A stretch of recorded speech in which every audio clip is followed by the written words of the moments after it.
The movie is set in an alternate world where black people have taken up all the liberties. They are considered the superior race, while the whites are frowned upon and are given menial jobs. The blacks are responsible for much of the scientific discoveries, the majority of the country's economy, and their contribution in the field of music, cinema, and art. On the contrary, the whites are regarded as problem-causing people who are involved in illicit dealings, violence, and other serious crimes. The movie opens up with a group of black people enjoying dinner at a wealthy businessman, Thaddeus Thomas's house. While having dinner, Thaddeus talks about the white people with his business partners, and mentions that they are genetically inferior to them, and deserve to be deprived of a good quality of life. The scene then shifts to a white candy factory, where we are introduced to the main character and a laborious worker, Pinnock. After completing the working hours to be in the good books of the black seniors, Pinnock accepts the task of delivering a package to Thaddeus's residence. On the way, he comes across a rich neighborhood, which consists of exclusively black people. Moments later, Pinnock arrives at the entrance of Thaddeus's residence and is allowed to enter by a white female servant. Trying to deliver the package, Thaddeus climbs up the stairs and stands in front of the house. While waiting for someone to receive the package, Pinnock starts looking around the big mansion. Surprisingly, he notices Thaddeus's wife, Megan, at the window,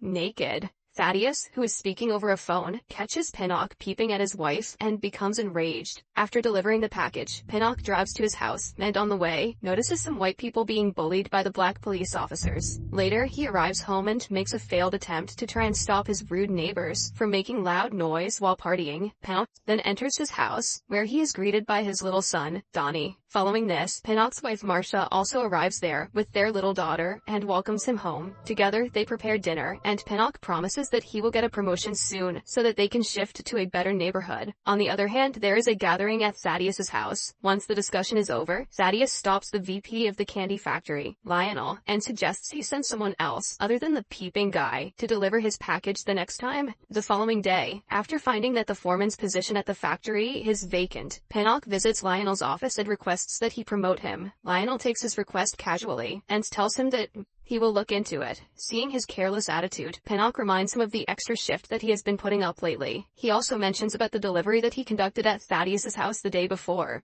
As soon as Lionel hears this, he asks Pinnock to take a seat, and politely informs him that he can no longer continue working at the factory. Pinnock is shocked to hear this, and tells Lionel that he cannot fire him without any reason. Lionel, however, tries to make Pinnock understand that the decision will be good for him in the long run. When Pinnock insists on knowing the reason, Lionel reveals that the owner of the factory, Thaddeus, noticed him peeping at his wife when he went there to deliver the package. In the next scene, Pinnock can be seen standing outside Thaddeus's house, ready to peep again, requesting the white servant let him talk with Thaddeus and clear the misunderstanding. The servant lady walks up to Thaddeus and informs him about the situation, but as he is in a meeting, he refuses to talk. As a result, Pinnock is ignored at the entrance, despite begging for over an hour. Devastated, Pinnock visits the employment office to find a new job, but all he can get is low-paying work, which won't be sufficient to support his family. Later, as he drives toward his home, exhausted, his car breaks down in the middle of the road and he is forced to walk. Just then, some police officers arrive and ask him to put his hands behind his head. They force him down and ask him to show his ID, as his appearance matches with a high-profile robber. As the commotion goes on, some white people gather around the place and demand the officers leave Pinnock alone. Soon, they start throwing wine bottles at the police, and as a result, they get enraged and beat up Pinnock before driving away.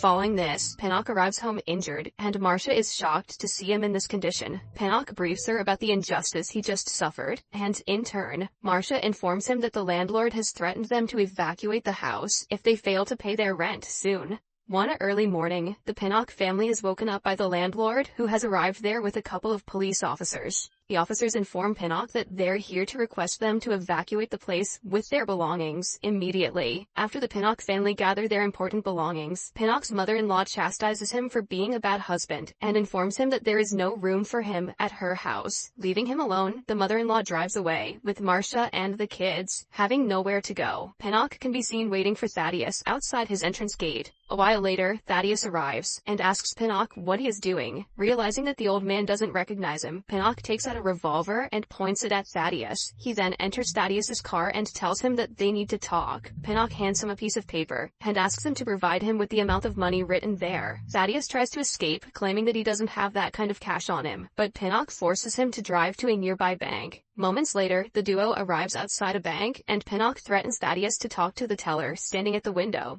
Following the order, Thaddeus tries to converse with the white teller and ask for some money, but the teller refuses to help him, mentioning that the bank is closed for the day. This enrages Thaddeus, and he threatens the teller to call his superior, but before things can escalate, Pinnock forces Thaddeus to drive away. Following this, they drive to a jungle and stop near Pinnock's truck. After exchanging cars, they once again resume their journey, but this time, Pinnock takes the steering wheel while Thaddeus is ordered to stay still. After some time inside the car, the duo arrives outside Pinnock's neighborhood, where he used to live. Here, Pinnock mentions that his neighborhood is better than Thaddeus's area. He also blames Thaddeus for his present miserable condition. Surprisingly, Thaddeus is oblivious to what Pinnock is saying and asks for an explanation. Hearing this, Pinnock laughs and tells Thaddeus that he is the one who came to deliver the package some days before. Pinnock then accuses Thaddeus of giving orders to Lionel to fire him. Thaddeus immediately refuses the accusation, mentioning that he only told Lionel to hire a new delivery guy. He then offers to settle the matter over a call with Lionel. However, Pinnock refuses the offer and decides to wait until Monday, when the banks are open. In the next scene, Pinnock takes Thaddeus to a local restaurant and buys some food there. At the same time, some white boys arrive and start cursing loudly. The restaurant owner tries to send them away, but the boys refuse to move. Later, when the boys stare at Thaddeus, Pinnock suggests that they leave the place. As they are walking out of the restaurant, the white boys block their way and capture them. Pinnock tries to take out his gun, but one of the boys hits him, throwing away his gun. Hearing the commotion, the elderly restaurant owner walks outside holding a rifle and shoots at one of the white boys, killing him instantly. Seeing this, the boys become terrified and flee the place. Meanwhile, Pinnock picks up his gun and prepares to leave, but Thaddeus, who is still in shock at what he just saw, keeps on staring at the corpse. Following this, Pinnock takes Thaddeus to an abandoned building and asks an old man, Stanley, to let them stay for the night. At first, Stanley refuses, claiming that he is scared of black men, but when Pinnock fires his gun in the air, Stanley realizes he's afraid of all men, and he reluctantly agrees. The next day, Pinnock again takes Thaddeus to the nearby local restaurant for dinner. There, Thaddeus asks Pinnock to let him make a phone call and inform his family that he is alright. He also tells Pinnock that he will fulfill his demands and requests that he let him go.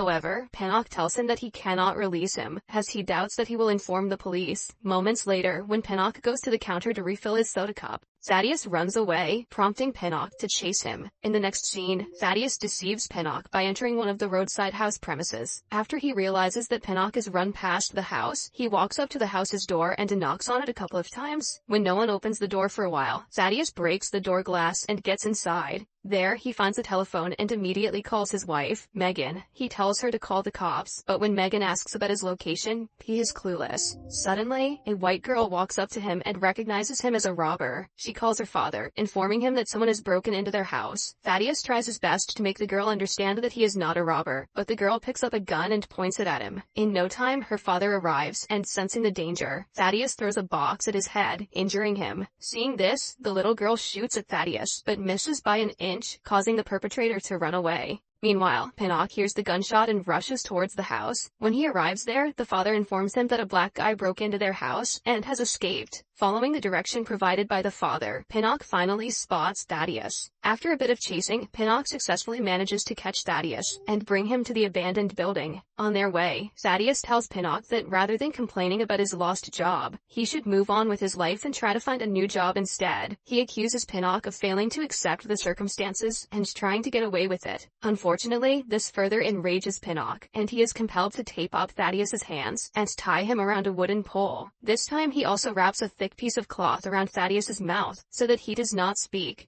On the other hand, the police arrive at the broken house and start searching for Thaddeus around the area. At the same time, Stanley arrives and informs Pinnock to run away from the building, as the cops are looking for him everywhere. He also suggests Pinnock let Thaddeus go, as he is not injured, and the police might reduce his sentence for this. Despite this, Pinnock is adamant on waiting until Monday, and refuses to relinquish Thaddeus. Just then, when he takes a look at Thaddeus, he finds him gagging and coughing. Afraid, Pinnock approaches Thaddeus and opens his taping and the cloth wrapped around his mouth. Unfortunately, Thaddeus is already unconscious by this time. Seeing this, Stanley starts packing up his clothes and prepares to leave. However, Pinnock cannot leave Thaddeus in this condition, so he presses his chest to revive him. After a couple of attempts, Thaddeus finally starts breathing. Despite everything that they have been through, Pinnock tells Stanley that they should take Thaddeus to the hospital. Moments later, Thaddeus can be seen inside Pinnock's truck, en route to the hospital. Sadly, the truck breaks down. Desperate to help Thaddeus, Pinnock gets out of his truck and asks her to lift with other people. One lady offers to help them, but when she notices a black man being dragged out of Pinnock's car, she drives away. With no sign of any vehicles driving around, and seeing Thaddeus's miserable condition, Pinnock takes out his gun and fires some shots into the air. He also shoots at some nearby stores and breaks the glass, starting an emergency siren everywhere. Moments later, Stanley notices a police car approaching and suggests that Pinnock leave the place. Pinnock tries, but after looking at Thaddeus's miserable condition, he changes his mind and decides to stay with him until he is taken to the hospital. Stanley tries to convince Pinnock again, but the latter refuses, and he is forced to escape alone. Following this, the police officers arrive and ask Pinnock to put his hands behind his head. Unfortunately, they notice a gun in Pinnock's hand, and without questioning him, they shoot him to death. Thaddeus is looking at all this, but he can do nothing to stop the officers. He feels sad for Pinnock and starts crying. In the final scene of the movie, Thaddeus visits Pinnock's mother-in-law's house and meets with Marcia. He tries to introduce himself, but Marcia tells him that Stanley has already told her everything about the incident. Hearing this, Thaddeus offers an envelope full of money, mentioning that it is for her family. However, Marcia refuses to accept the money and returns it. She then closes the door on his face and heads inside. The movie ends as little Donnie stares at Thaddeus while he drives away in the car. Sorry for not making jokes in this video. It just didn't feel funny to me.